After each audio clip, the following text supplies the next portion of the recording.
Hey YouTubers, Rick from Rick's RC and More.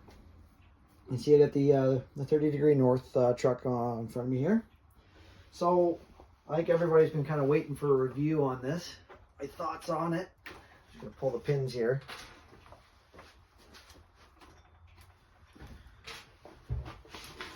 I'll give everybody my thoughts here.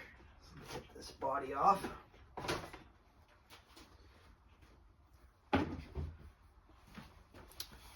And I really like the truck. I definitely think it's worth the money. I got some good run time on it over the long weekend. It runs good. It handles good. I still need to play with some suspension setup, of course. I'm just using the nickel metal hydride battery that come with it, just because it's more convenient for charging where I take this thing. Kind of in the middle of nowhere to a cabin where there's no power or running water. You gotta have a generator. So and it charges up relatively quick and it lasts a long time. So the only thing I had a minor issue with, and it's not the truck's fault whatsoever. I actually endoed it. I come up off a jump and it caught in the front bumper and it just bounced from front to rear bumper. And the only thing that happened was this sway bar link here, it popped off. And I noticed that the way it was adjusted, the way this was mounted on, it was on kind of it's still on a little bit of a angle backwards. I may have to do some adjusting there. You can kind of see the angle compared to this guy over here. So yeah, that popped out and kind of, sorry, I keep covering my camera here. And I didn't notice it right away, so it was rubbing on this shaft for a bit, but yeah, I just popped it back on and then adjusted this end out to kind of take some of that angle away from it. So maybe check that when you get your truck and just make sure that those are on a good angle. My rubber seal here is kind of I thought maybe it'd hold up to that heat, but it is kind of melting away there and dripping down on the battery box. So I'm trying to source a clamp for that. I was looking at dirt bike pipes that have the just the rubber clamp on there, and I don't know, they don't seem to give sizes, so maybe I'll have to look in to see what low C5T exhausts offer and see if I can't get one to fit it. But yeah, other than that, I have not had an issue with this truck. It's been a good truck. Like I said, it runs good, and it's pretty quick for a 29cc. Considering your low C5Ts come with a I think it's a 32cc. This one seems to work well. I'll throw some footage on of me driving it around. Now one other issue I did have again.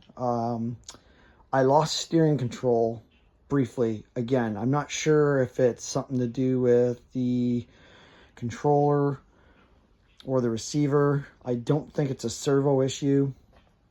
I'll have to maybe check connections and just make sure everything there is good. Maybe check the connections on the receiver for the steering servo. I had throttle control still, and yeah, it was going downhill. So even if I hit the kill switch, it would have kept rolling. It kind of rolled off into the bushes, and I had to kind of run down there and grab it. But so other than that minor little detail, like I said, I'm gonna have to open up the receiver box and just make sure that the channel for the servo, for the steering servo, is plugged in there good and tight. So yeah, and the body, no damage to the body when I did those barrel rolls, or not barrel rolls, but endos. So that's just gonna be a short, quick video. Like I said, I'll throw that running footage on the end.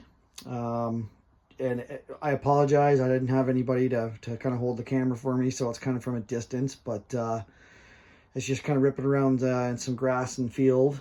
I'll try to get some better video of it running down the road. But that's my thoughts on the truck. You know, if you're looking for an RTR and something a little bit cheaper than the low C5Ts in a four-wheel drive short course truck, then I would definitely recommend this. One thing I haven't had to do with though is order parts for it.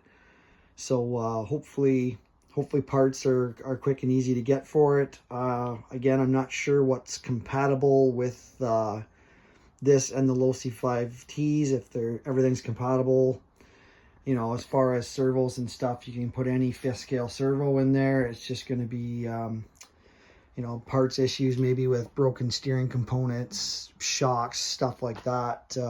I'm sure shocks wouldn't be a problem to put different brands on or whatnot. But yeah, so that's my review on the vehicle. You know, I'm going to continue to run it, and if I have any major issues, I'll definitely let all of my viewers know. As you can see, it's pretty dirty. I gotta give it a clean and clean her up a little bit and store it away until I get it out again. So, like I said, keep watching for some, you know, a couple short little video, or one short little video of it ripping around. And everybody, get out and enjoy your RCs.